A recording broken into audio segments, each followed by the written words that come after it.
Okay, that was the first, I guess, 1, 2, 3, 4, 5, 6, 7 bars of Sevastopol, aka Vestapol, a traditional folk song after which open D tuning was originally named. This is often called in fingerstyle blues circles Vestapol tuning or Sevastopol tuning.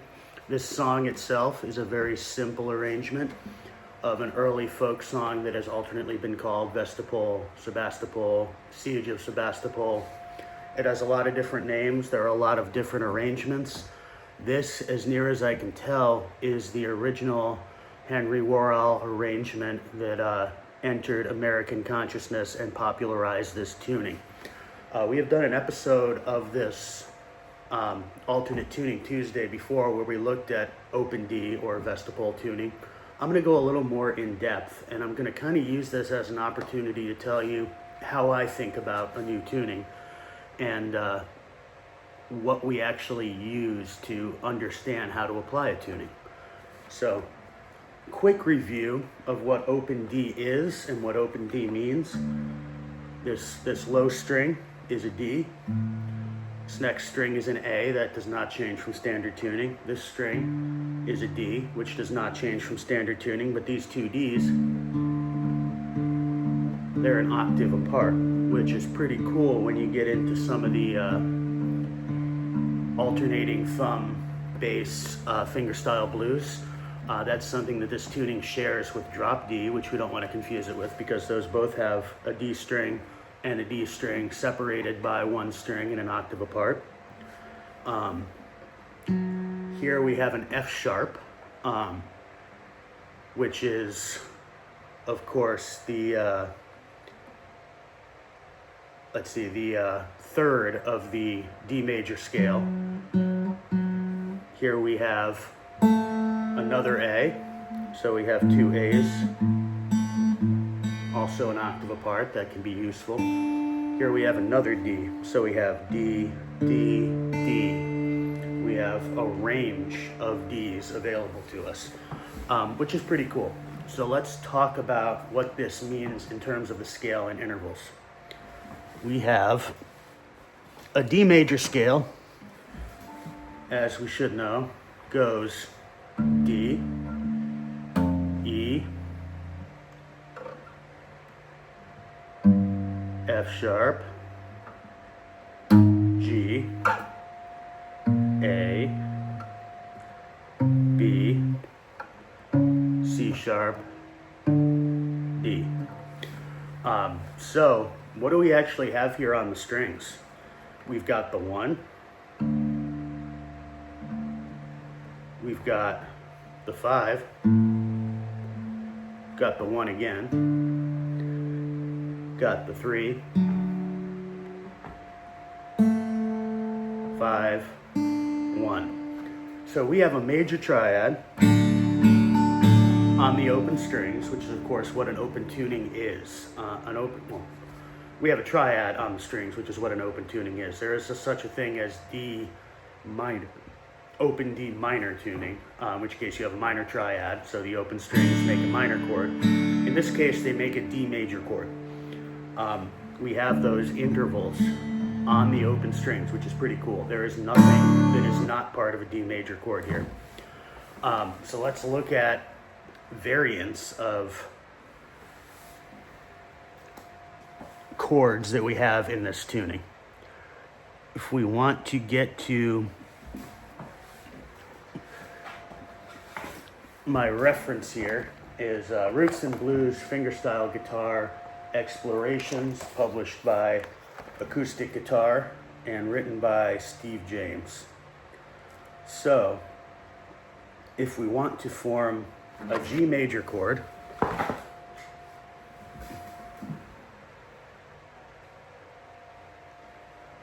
we make this shape right here.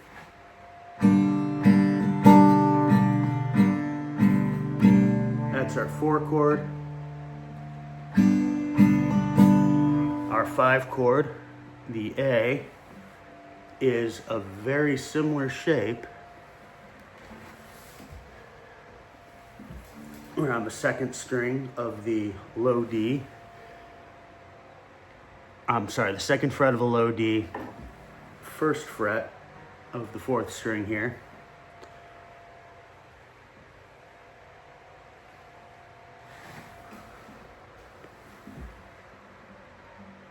Third string rather.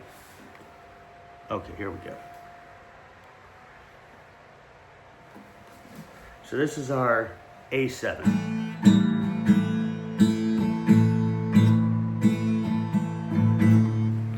So that's our 1-4-5, or as close as we can easily get to a 1-4-5 in this tune.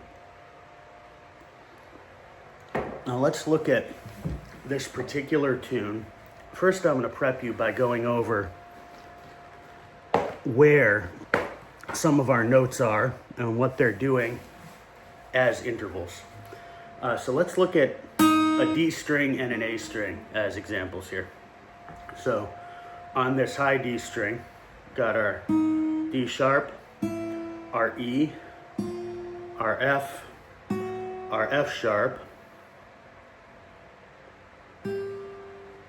our G sharp, and our A.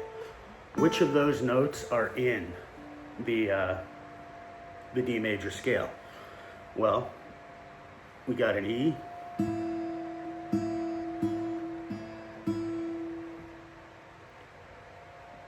got an F sharp, got a G, and we got an A. And let's look at an A string here. On the A string, we got A sharp, B, C, C sharp, D, D sharp, E. So on that string, in this particular tune, we are going to be making use, for the most part, of the open string. That's our A. The 2, that's our B. And the 4, that's our C sharp. Because those are the notes, once again, that are in the D major scale. So let's look at those bars of Vestapol that I played and see what's going on. First 3 bars are going to look like this.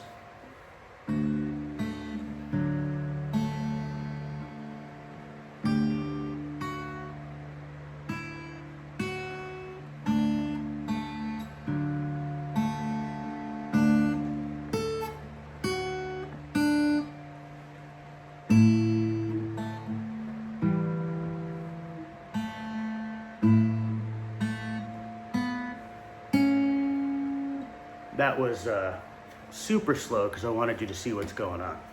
Those first 3 bars, that's actually 5 bars or 6 bars that I played right there.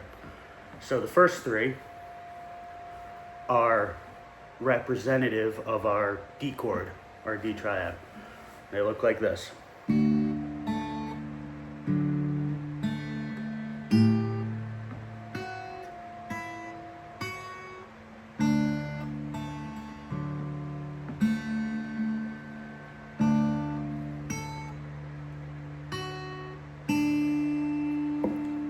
So what's going on there? Well, the D chord, you already have a D chord just by hitting the strings. In that 3rd bar, you're hitting open strings in this particular pattern, where you're pinching the highest D and the lowest D together, picking this A, picking this D and this F sharp together, the 1st and the 3rd, and A, back to the 5th.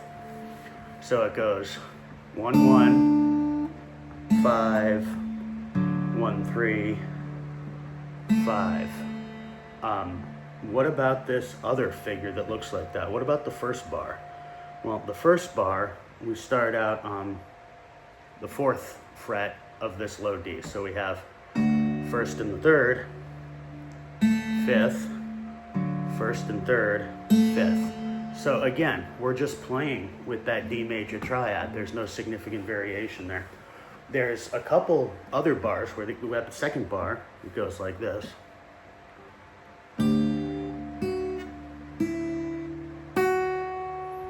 So what's this here?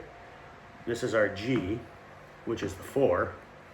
So we've got the first and the fourth.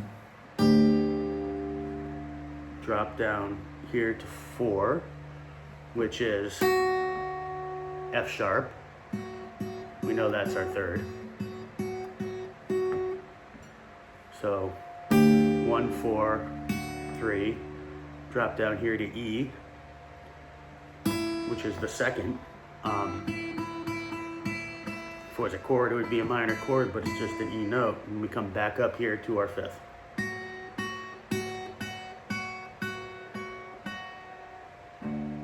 So we're kind of suggesting the whole 5 chord here because we're hitting an A, we're hitting an E.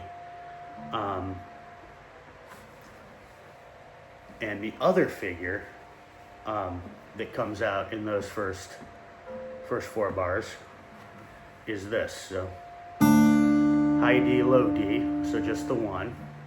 Then we go to the 7th fret here, which is an A. That's our 5th.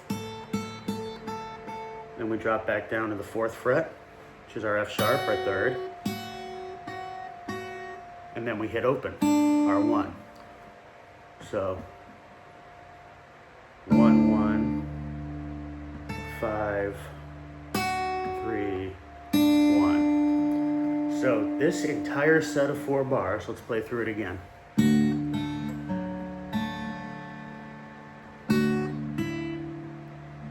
Oops.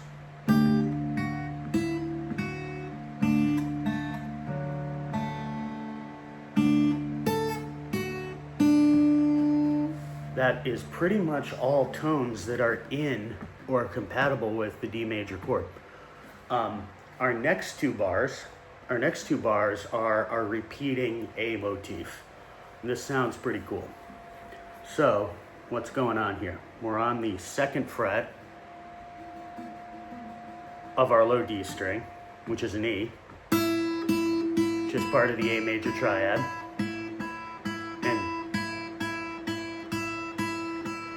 It's actually our 5th, so it's part of A major and A minor triads. And what's this? This is an open A string, so A and E, that's technically an A5 chord right there. Then we hit this A, that's the 1. And then we hit this figure right here, where we're on the 1st fret of the F sharp string, which is a G, that's our 5. Well, that's our 5 in D.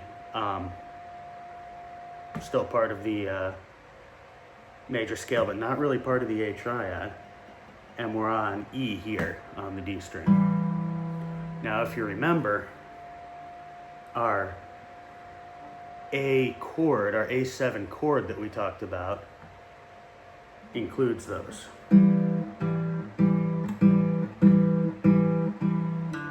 So this sort of A7 figure, we go A, E, A,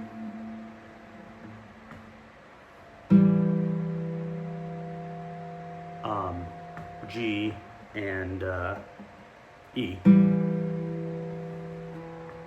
And we're back on this string, A. And then open A, B, C sharp. So between these two figures, we have all the notes of an A7, right? So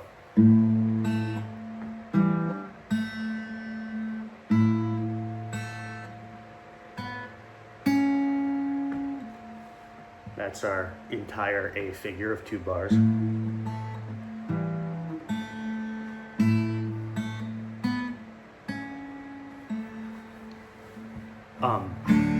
So as the piece continues, we have pretty much those same figures repeated, except instead of this particular D figure right here where we start on the 5. We have this variant where we start on the 4 and go up to the 5, but we still go back to the 2.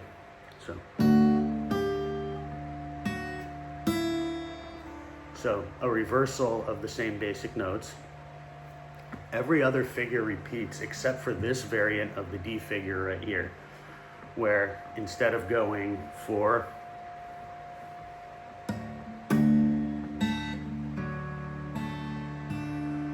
we go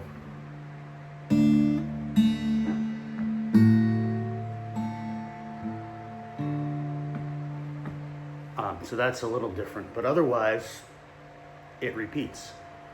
So this is a very simple tune. It involves 2 chords and it involves a few repeating D elements to get to that chord, and really just 2 repeating A elements when we go to A every time. And it's pretty much the same. It's a fairly easy tune to understand. We don't make use of the G chord at all here, which we would if it were a blues. So this leads us to a broader conversation about how you should approach an alternate tuning. Now, not every alternate tuning has a characteristic song that it's named after, but in this case, that's an easy place to go. We can see what's important about this tuning by playing through this song. Easy access to D chord and all the relevant notes without really fretting anything. Pretty consistent access to our A. I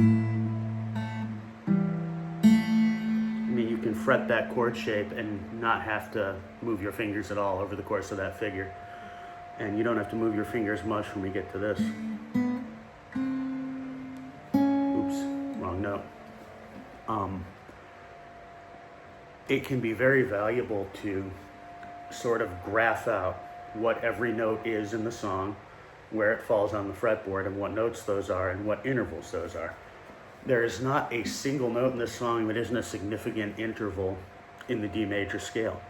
Pretty much the whole song is played this open string, this open string, the 2, 4, 5, and 7 on this string, open, 2, 4 on this string, and at one point, at a couple points actually, you use this open D string to construct either that pinch or this variant of the D figure.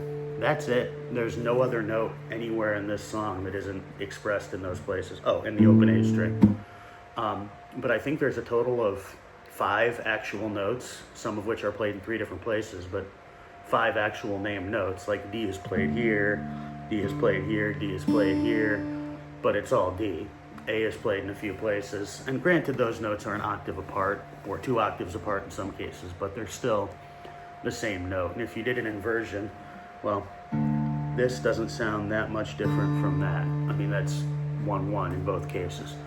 So I don't even know if that's technically an inversion or just an alternate voicing, but let's not get bogged down in terminology here. So that's Vestapol tuning. That is how Vestapol works in Vestapol tuning. And that is a very simple example of how to look at an alternate tuning. Where are the major scale notes? Where are the major scale notes in this tuning that are easy to hit? Pretty much where you'd expect them to be. Then you look at a characteristic song in that tuning, and sure enough, that's where pretty much your fingers spend 90% of their time, which is what you'd expect if this actually made sense and was consistent. So it appears that it is. This is going to be a more elaborate exercise if we look at drop D or open G or some other alternate tuning that maybe doesn't have a characteristic tune that you can't trace the exact moment that it entered into the tradition.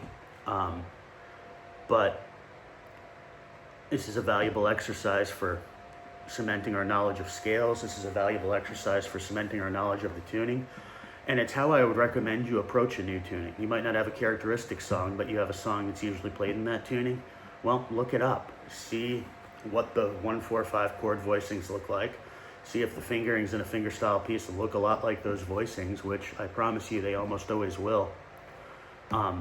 In some cases, when something looks weird in a tuning, it's either because you're going from a flatted third or flatted fifth or some kind of flattened note that you're going to use to create dissonance into a note that's part of that scale, or it's going to be because you're using a weird alternate voicing of the chord that works better for whatever reason.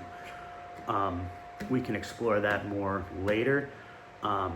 In the future, I am going to look at more elaborate arrangements of this particular song in this tuning and other songs in this tuning, and look at how they make use of the same notes, the same positions, the same shapes, and the same motifs. I would recommend you do the same if you're exploring new tuning. I might also look at slide work in this tuning and what notes that makes use of and what shapes those are and why we use those shapes. So stay tuned for that. Thank you very much for your time. Please like and subscribe.